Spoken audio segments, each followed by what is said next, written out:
morning again. Good morning again. I hope this thing stays on this time.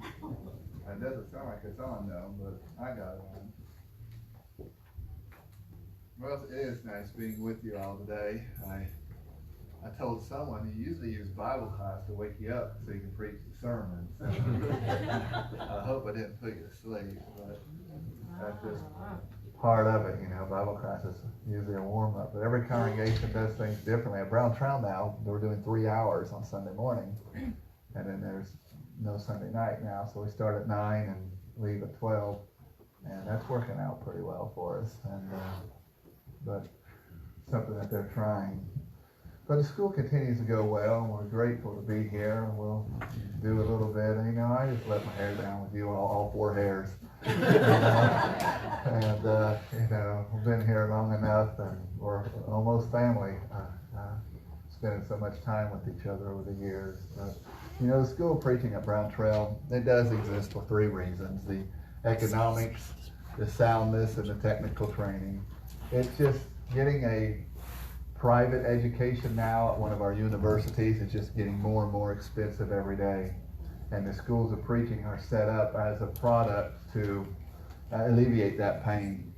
I don't know what it costs to go room and board to Freed Hardman anymore, to get a Bible degree, but a few years ago I was told it was anywhere between $48,000 to $52,000 a year. So you do that 4 years, and you got to go to, if you want to be a preacher in the Lord's church, you kind of got to go to a Church of Christ school. That's how it works, right? So you're limited to where you go. You're not going to community college anywhere. So you come out of school owing $200,000 unless your parents were able to save up $200,000 for it, and then those of us who have had student loans, we understand you got to pay that back in 10 years, but that's how it used to be in my day. Now I hear they like to roll them back and forgive them, and I don't know what I think about that, but we'll talk about that during lunch. But anyhow, I did my check every month for 10 years until we got those things paid off, and a lot of us did. But when if you go to one of those schools now, come out $200,000 in debt, and your first preaching job's making $30,000 to $40,000 a year, and you're trying to pay everything else, that's just impossible these days. So, our tuition is free. We raise money from congregations and individuals, like this, so that we can pay our bills, pay the electric bill and all that good stuff, the salaries there, and so forth. So that's one of the reasons why schools of preaching exist, is the economic factor, and then the soundness factor. You're going to get a verse-by-verse study in most of our schools of preaching. We cover the entire Bible. We stick to the book.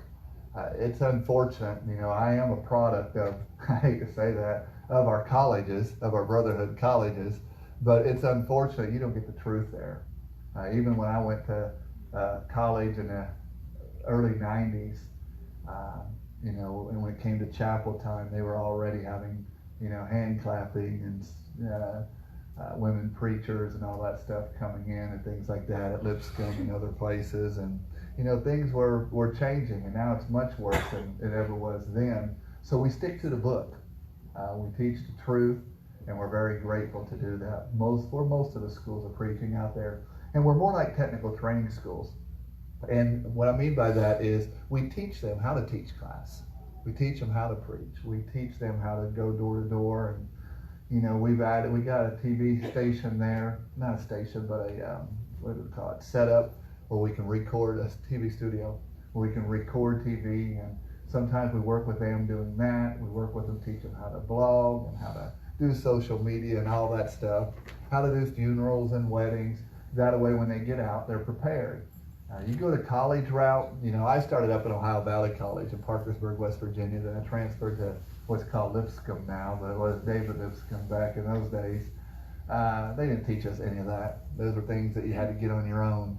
And but anyhow, we try to teach them the best that we can in the 2 years that we have them to prepare them for a congregation. And you had Jason, and you went around and hired another one of our grads, so someone must be doing pretty good from Brown Trail. It may not be as teachers, but at least the graduates do a good job, and we're grateful for all the work that they do.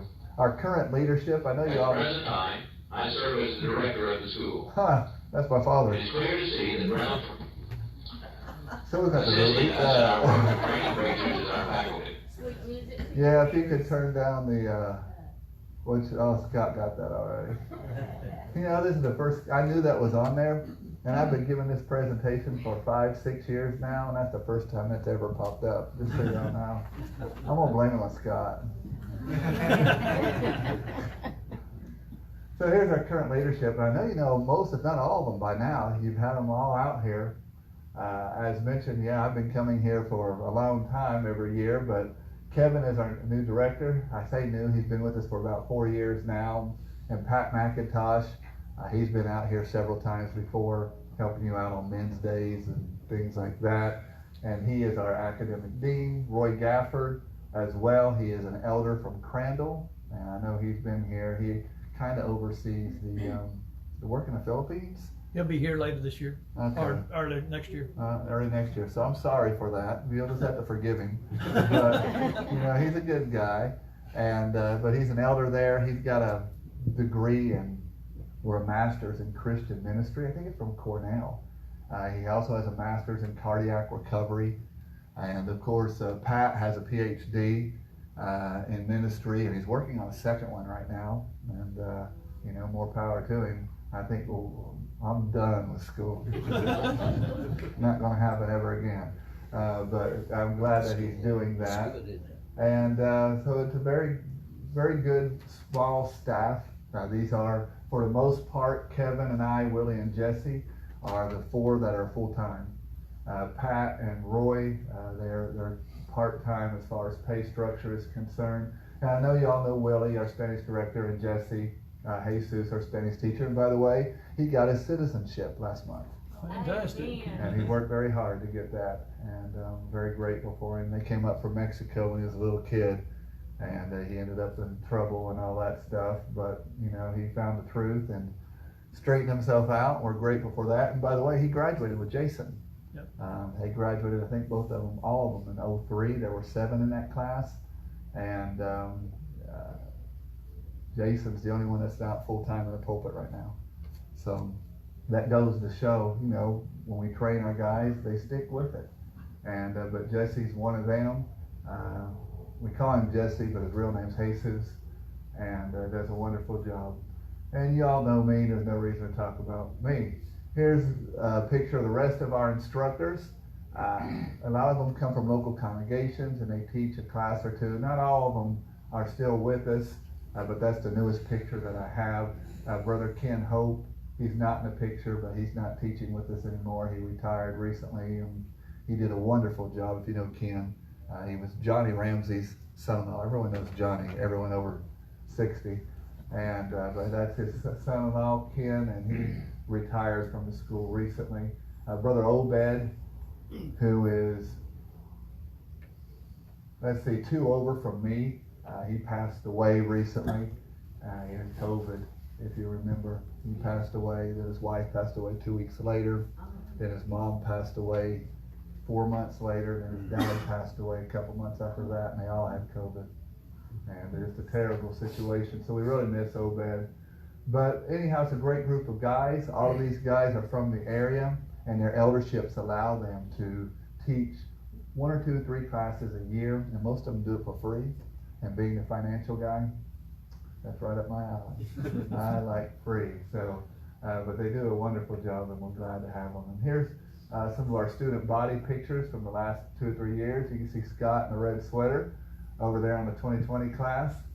And we know Scott does great things, and he'll continue to do great things for the brotherhood for many, many years, him and his family. Now, some of our most recent graduates. We have to the far left, Keaton Shrum. Keaton came to us from Oklahoma, and we do allow Oklahomans to attend. They have to be rebaptized when they cross the Red River. That's just part of the initiation process. And if we think they're really, real big sinners, we'll hold them under for a while. But I don't know why this thing keeps moving, but it is what it is. I'll just keep hitting back. I've never had these problems until I came here. Oh well, I'll blame it on Jason. But Keaton, he was a, what was it? He was the son of a preacher. His father had passed away about 10 years ago, like on a Monday, right after preaching. And at the time, he was a police officer up there near Tulsa. He also worked in the oil field some, but when they had the, remember the Oklahoma City bombings? He worked that as well. But the last 4 or 5 years before he came to Brown Trail, he was the ranch manager for the governor of Oklahoma. So he, knows a lot of the politicians up there in Oklahoma, and every now and then he goes to all those big, what do you want to call them, political shindigs, and they're all dressed up in, their vests and all that, and with him, that's a pair of Wranglers and a cowboy shirt. But anyhow, he's in Rising, Arkansas right now, preaching, and we're going to be there next weekend, believe it or not. And he got a wonderful congregation, kind of like your all's. It's a small building, but it's packed every Sunday. And when they called me and they said, we need a preacher, I'd been there several times before. I'm like, you need to hire Keaton. So he's a country boy and he wants to go back to the country, and it worked out. So he's with them. Jason Adair is in Comanche, Texas right now. Jason came to us from Georgetown, Texas. I actually found him at the Taylor congregation when I found him for the first time. I was down there giving a presentation, and he was there. I think he was visiting, and we met and started talking to him and so forth. And it was a few months later he gave me a call, kind of like someone back there to my left did. We dropped in at Dublin years ago. Then 6 months later I got a phone call, and that's what happened with Jason.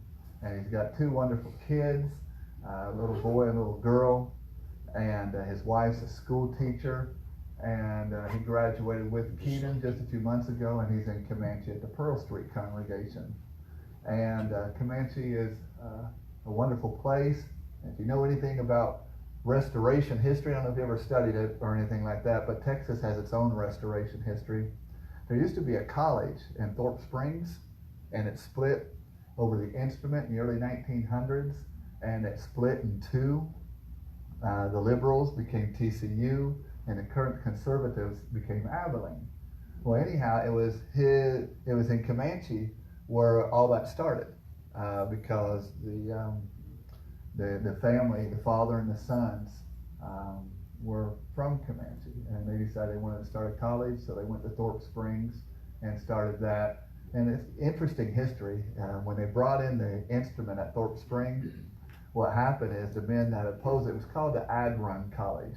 And Ad Ran College, and that was part of the names of the sons. And but anyhow, they put that piano up there, and they said at that night, those that were against it went and pushed it out of the second story window, opened it up, shoved it out on the ground, crashed it. Guess that's one way to deal with it.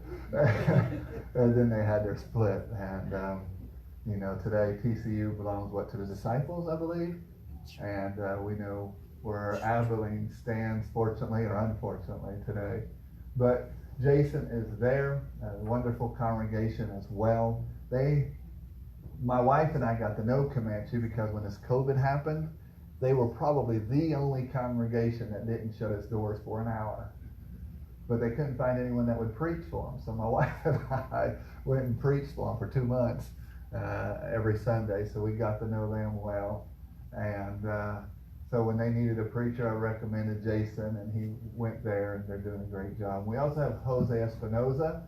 Jose is living in Fort Worth, but he's going out to Comanche and preaching at the Spanish congregation, which is in a building right behind the other building. And we also have Victor Luna, who's from Cancun, and he's back in Cancun. I really think we should go check on all our students, right? At least once every 6 months to make sure our graduates are doing well. I don't know, maybe I need to put that on the books. You want to go with me, Scott? Yeah, why not? So, but anyhow, he's back in Cancun, and grateful for the work he's doing. Now here's some of our current English department, not all of them, but for the most part. And we'll just spend some time talking about them. I've already been threatened by Layla not to go long, and she said she's hungry, so we'll not talk too much about all of them, but it's already moving again. Okay, on the bottom left, we have Michael Dawkins. Beside him, Cody Martin. Beside him, Tyler Hill, who you all are supporting right now. Joseph Smith beside him. And then all the way over, Michael Oliver in the white shirt. And Michael Dawkins, he was not raised in the church. He came to the church just a few years ago. His family were all raised in the church and so forth, but because of what happened with his parents and things, so his uncle converted him. And at the time, he owned the 10th largest air conditioning company down in Houston. So he was doing pretty good for himself. And he decided he wanted to come and to attend school and to preach. And he married a little young lady from originally from Mexico, who was raised strict Catholic, so strict that when they had their rehearsal dinner, her dad marched up in the middle of the Catholic church and slapped her for marrying the pagan.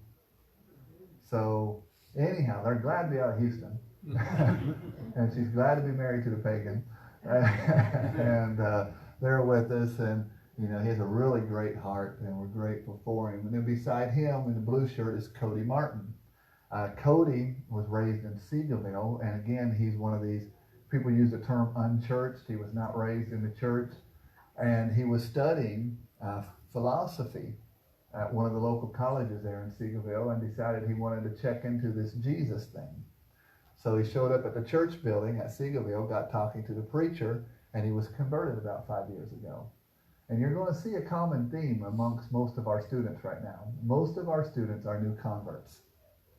And I don't know what that says.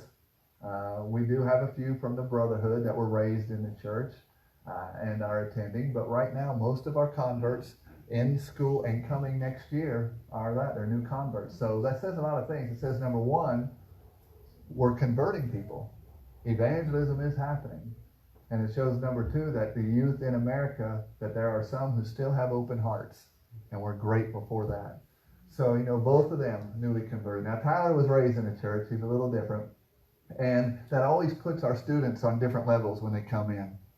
You know, because Tyler was raised in a church. His father's a preacher. His grandfather's a preacher. He was trained to be a preacher from the time he was in diapers. And that's what he's always wanted to do. So he knows the book, knows it well. And then you have these other guys who come in and they can't tell you the books of the New Testament. So they come in at such different levels, and we try to work with them the best that we can to get them where they need to be.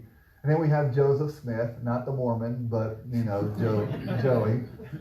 He is from Keller congregation, and he, let's see, he was raised in the church himself, from a family with 4 or 5 siblings, and we've known him for years, and grateful that he was wanting to preach. And then beside him is Michael Oliver. Michael is from Lake Dallas, Louisville area, and he was Catholic, and he was working for the city, and I don't know, there was a water leak or something, and he went out, you know, on call to work with it, and a Hispanic gentleman showed up who was a member of the church, and they started talking Bible while they were fixing the water, you know, the water situation.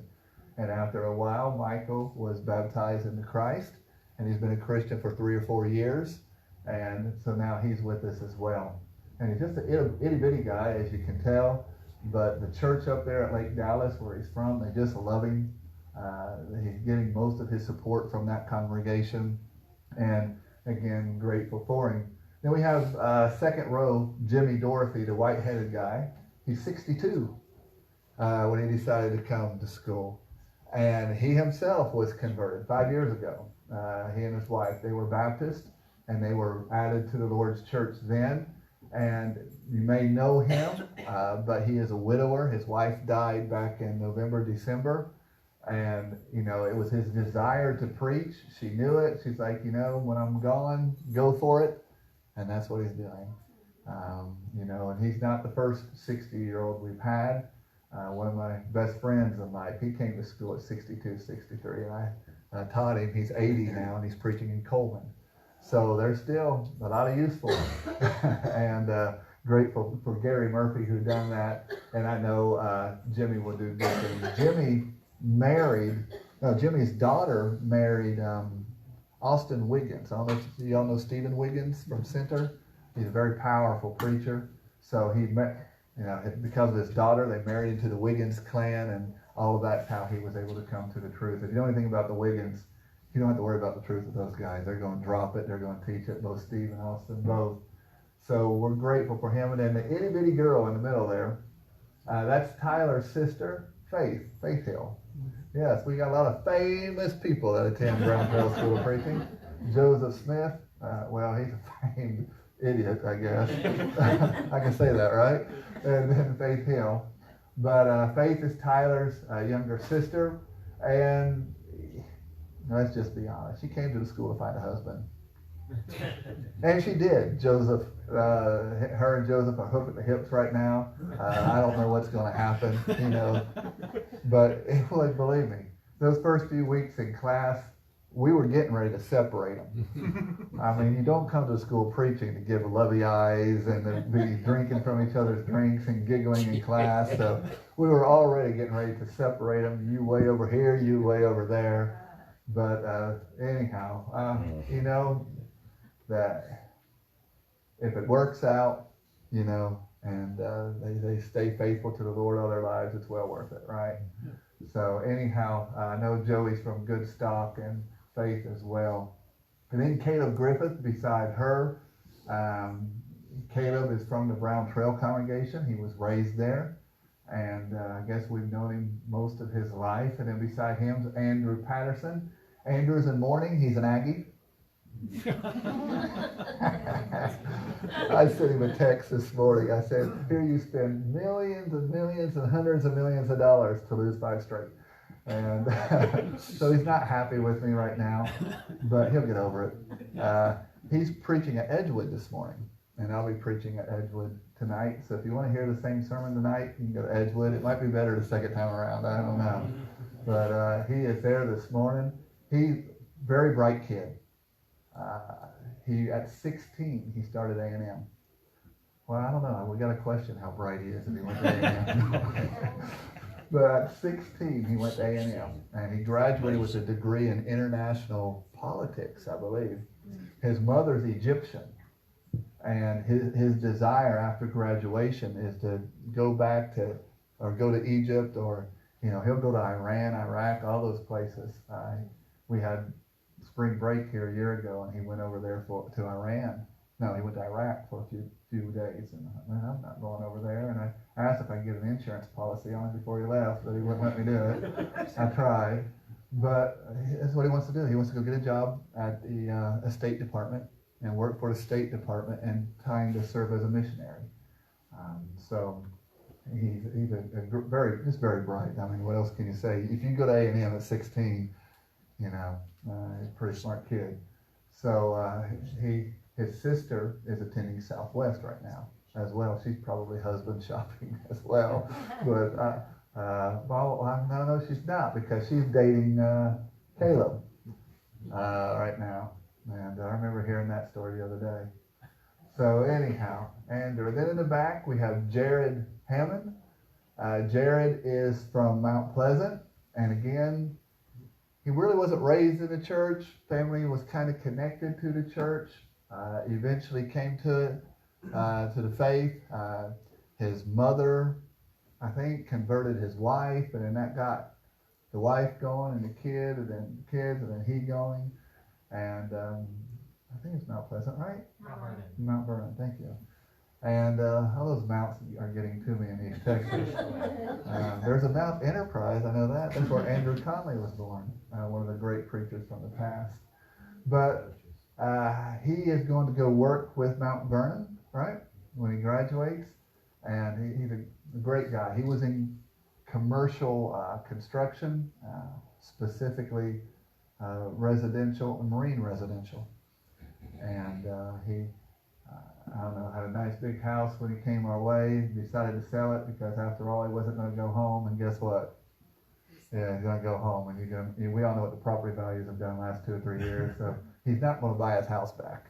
But anyhow, he is going home, and he'll be working with Preston McAyay, one of our graduates as well. And then behind him is Chris Ward.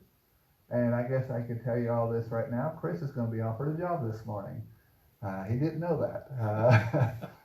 But he's going to be offered a job in Smithfield, Texas, which is, it's in the middle of Fort Worth. You know how Fort Worth is. Its borderlines are all crazy. They followed a drunken dog, I think, and, that became their borders and boundaries. So Smithfield is surrounded by Fort Worth. And they've got a small congregation, about 40 people. And they're going to offer him the job after worship. So I assume it's already happened. If not, don't tell him. Because I promised to keep it a secret. But Do they still have the Christian school up there in Smith? yes, sure do. Right across the road from College Hill. Yeah, And my brother went there. yeah, He didn't. okay. It's not what it used to be. Let me tell you that. It's gone the way as a lot of our colleges have gone. Most of the students are no longer members of the church, and some of the things that happen there would blow your mind. But anyhow, we live half mile from there. Crossed on Holiday, if you remember where Holiday was. And but yeah, it was a good school for a very long time. So those are some of our current students that we have right now. There's a few others not in the picture, and they're going to do wonderful jobs, I believe. Our current Spanish students, we have 4 of them, and Nelson and Oscar there on your right. They're not in with the group picture because they're from El Salvador, and El Salvador wouldn't give them visas, or wouldn't let them out of the country. They said they wouldn't come back. So, and they might not have come back. I mean, that happens. So anyhow, they're going through Zoom. And then we have John Paul Fallis and Jose Mata as well. Jose is from the Fort Worth area, and John Paul is from Costa Rica. And I got a phone call, I don't know, like December 15th, and they're like, we want him to start with you all the first week of January. I'm like, well, that's going to be impossible. It takes a while to get student visa and the funding and all that. And I've never seen anything fall into place so fast. We had his visa, we had everything, funding done within a week on this young kid. But many had met him before, and he's just an itty bitty guy. I mean, about yay high. Biggest personality you ever met. Always smiling, always glad to meet you. Just one of those, From time to time in the morning, I just want to be left alone, right? But no, he's smiling, he's happy to be there. It's rainbows and unicorns. It's like he's from California or something. But people love him, and that's why he got a support raise so fast. And of course, his plan is to go back to Costa Rica as soon as he graduates. So those are 4 of our current Spanish students. Now we have some incoming students, and we're having a good class that's shaping up. One of them's here, believe it or not, and he's from East Texas, believe it or not, from Mount Pleasant right now, and he's going to be giving the devotional here in a few minutes after we eat. But I guess he'll be part of the 2025 graduating class, if that makes sense, if I did my math right. And he's here with his fiance. And when y'all getting married? April. So, yeah, they're homegrown, right? So if y'all looking for someone else to support when Tyler graduates, there you go. But I told him we were going to be here today and knew y'all were somewhat close. So I asked him to come down, and he's been here before, so y'all can get to meet them. Then we have Tanner Smith out in near Spokane, Washington, and they don't pronounce it the way I pronounce it. They have some weird way of doing it. That's all right. He's another wonderful story. Raised on a ranch a little bit. His parents are atheists, evolutionists, whole 9 yards. And a kid from high school started to talk to him about Jesus, and then he was converted. And his family hated it and hates it. They just think he's wasting his time.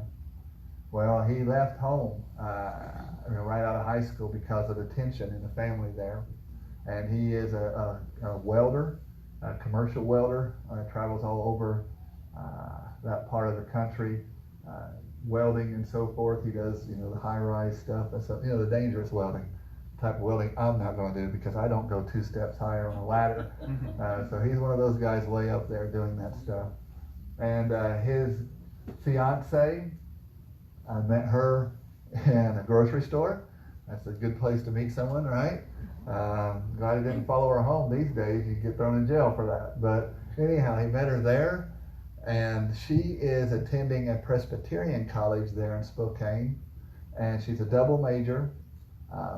One degree is gonna, when she graduates in May, is I think communication and advertising, and the other degree she's gonna graduate with a degree in theology. So she's gonna have a Bible degree before she comes our way from a Presbyterian school. But anyhow, so they're gonna be married in early June, and she's working on the wedding right now. And I was texting Tanner the other day, and he's like, "Man, this is getting hectic." And I'm like, "It's going to get worse." It's going to get much worse. But anyhow, so he's another new convert. They'll be headed our way. Then we have Robert and Cash Oren. Robert is the father in the sweater, and his son Cash on the other side. Cash is going to be graduating with an associate's degree from college in May. And his dad has been preaching in Arkansas for 9 years, but he never received his training, and he just feels like he's lacking what he could be. So they both are going to start attending as well. And they came up and spent a few days with us just a couple weeks ago, and we're grateful for them. And then we have, we'll start with Hayden Baker. Hayden is another Brown Trail product. I've known him since he was in diapers, and he's 18 years old, going to be graduating high school soon, and he will be attending. And then we have Norfleet and Ashley Stitz. Norfleet, of course, is the gentleman in the middle, and Ashley, his daughter, is to his left. She's going to be graduating high school, and she's going to attend the MTSM program. That's our one-year program for kids out of high school, and they are from Fort Wayne, Indiana. And many of y'all know, have known us a long time. My wife's a Hoosier, so we have a lot of contacts up there, and that's how we get more Hoosiers come down probably than any other state other than Texas, of course. So we always usually have a couple Hoosiers. So he's going to be out trying to raise his money, and as you can see, they have 3 kids, and he was converted about 10 years ago, and he attends a congregation where the preacher is from the Tennessee Bible College. And then there was Hayden. Then there's one more. I think I'm going to say his name wrong. Quintel, I think it is. Quintel Sykes, I believe is his last name. We're talking with him right now, and he's from Indianapolis, Indiana. And he is a graduate of Purdue, has a degree in finance. He's 37, got 3 little kids, 6, 4, and 2. And I got talking to him about support, and he says, "No, I won't need any support." And I'm like, wow. I thought, my wife being from that area, we call Purdue PU, And I'm like, I didn't know people from PU did good for themselves. But anyhow, when he told me that, then I went and got the Aggie at the school. I said, "Look, listen here, a Purdue degree must be better than an Aggie degree because he doesn't need support, and you're here on support." But anyhow, we're going to be meeting Quintel up there next month. My wife and I are to be in Fort Wayne on the 18th, and then in Indy on that Wednesday. Then we're going to be going to Spokane too. I'm preaching there on January 1st. So that sounds like fun. Hope there's no snow up there, but I guess we'll find out. But those are our new students coming in, and it's a good group. Well, I know we're about out of time. Layla keeps giving me the evil eye back there. I think she's hungry. But we appreciate the support y'all give us. I appreciate the love that I have with so many of y'all that we've had over the years. The time we've gone golfing and all that. And I hate Don's mother passed away, and I guess he's up in Illinois, right? Yep. And I hate not to be able to see him, and I know he means a lot to y'all as well.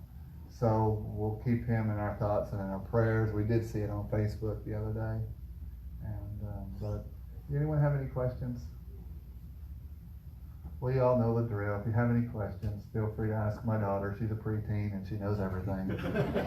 So just ask her, and all will be well. But I don't know how you all dismiss. Do you do it with a prayer or jumping jacks, or You're welcome to do it with a prayer. Okay, let us bow. Father, we're so grateful for the congregation here. So grateful for their elders, for their deacons, for their servants. So grateful for all those that serve in a variety of ways.